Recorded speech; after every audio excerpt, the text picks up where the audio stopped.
Hello नमस्कार मित्रों, video पूरा जरूर देखें और आपके अपने चैनल को सब्सक्राइब जरूर करें। पहले वीडियो पाने के लिए बेल आइकॉन को दबाएं।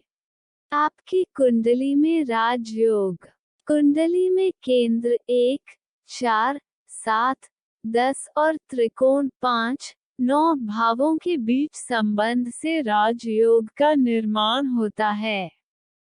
इन भावों के स्वामियों के बीच जितना मजबूत संबंध होता है, उतना ही शक्तिशाली राजयोग बनता है। लग्न को बहुत महत्वपूर्ण माना जाता है। यह केंद्र के साथ साथ यह त्रिकोण भाव भी माना जाता है। नीचे दी गई परिस्थितियों में जातक की कुंडली में राजयोग का निर्माण होता है।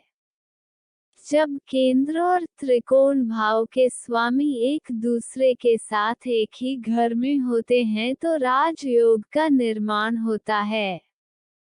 जब केंद्र और त्रिकोण भावों के स्वामी एक दूसरे पर दृष्टि डालते हैं तो कुंडली में राजयोग बनता है।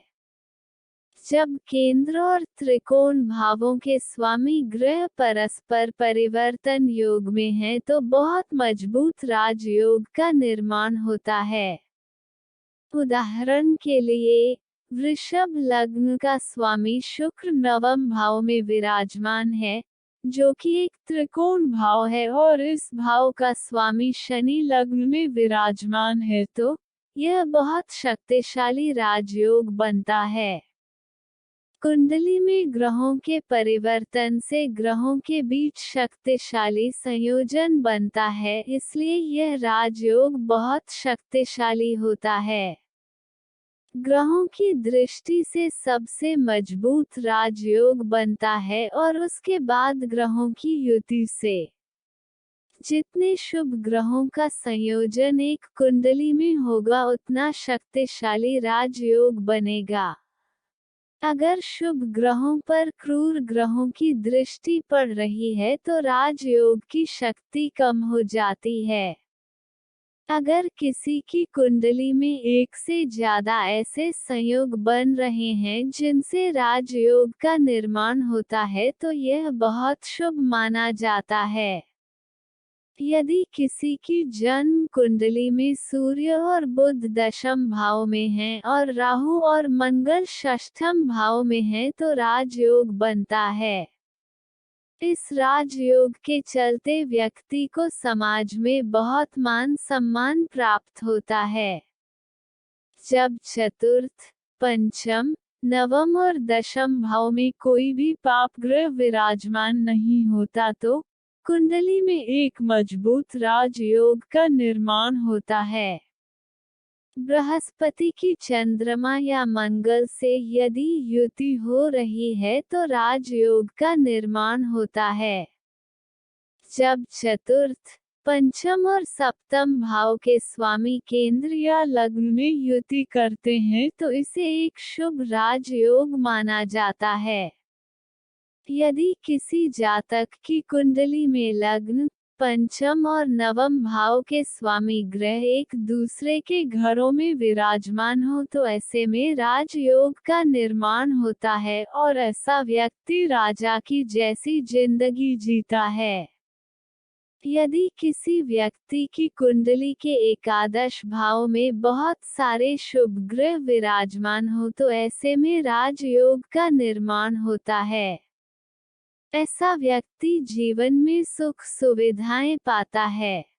जिस जातक की कुंडली में त्रिकोण के ग्रह अपने घर में हो या उच्च के हो तो यह स्थिति भी राजयोग कहलाती है। ऐसा व्यक्ति धार्मिक प्रकृति का होता है और जीवन में काफी धन कमाता है। जिस जातक की कुंडली में त्रिकोण के ग्रह अपने घर में हो या उच्च के हो तो यह स्थिति भी राजयोग कहलाती है। ऐसा व्यक्ति धार्मिक प्रकृति का होता है और जीवन में काफी धन कमाता है। बृहस्पति ग्रह यदि लग्न में चंद्रमा के साथ युति बना रहा हो और कुंडली में सूर्य की स्थिति मजबूत हो तो ऐसा व्यक्ति राजनीति के क्षेत्र में ख्याति प्राप्त करता है।